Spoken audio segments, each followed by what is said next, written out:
ہم تربوز خریدتے ہیں، واٹر میلن، مثال کے طور پہ 5 کلو کا ایک تربوز ہم نے خریدا، اور جب اسے کھانے لگتے ہیں تو پہلے اس کا چھلکا اتارتے ہیں نا.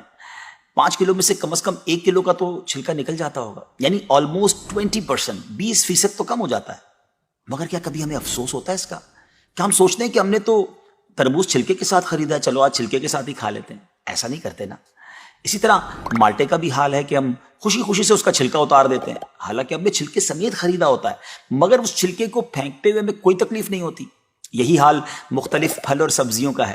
اچھا، ہم چکن بھی تو خریدتے ہیں، زندہ ثابت، اسی کو تولتے ہیں، تلواتے ہیں، پیسے دیتے ہیں، مگر جب کھانے کی باری آتی ہے، پکانے کی باری آتی ہے، تو اس کے بال، اس کی خال، اس کی آلائشیں نکل جاتی ہیں، تو ویٹ تو کم ہو جاتا ہے. مگر کبھی اس پر دکھ ہوتا ہے؟ نہیں نا. تو پھر 40,000 میں سے 1,000 دینے پر، 1,00,000 میں سے صرف 2,500 دینے پر ہمیں کیوں بہت تکلیف ہوتی ہے؟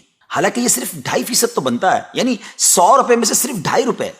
یہ تربوز، کیلے، آم اور مالٹے کے چھلکے اور گٹلی سے تو بہت کم ہے نا. اسی تو زکوٰۃ فرمایا گیا. ہاں، ایک اور بات، سال میں ایک ہی بار دینا ہوتا ہے. مالٹے کا، تربوز کا تو ہر بار چھلکا اتارنا ہوتا ہے نا. یہ 100 روپے میں سے 2.5 روپے یا 1,00,000 میں سے 2,500 روپے سال میں ایک ہی بار دینا ہوتا ہے، اور اسی کو زکوٰۃ کہا گیا.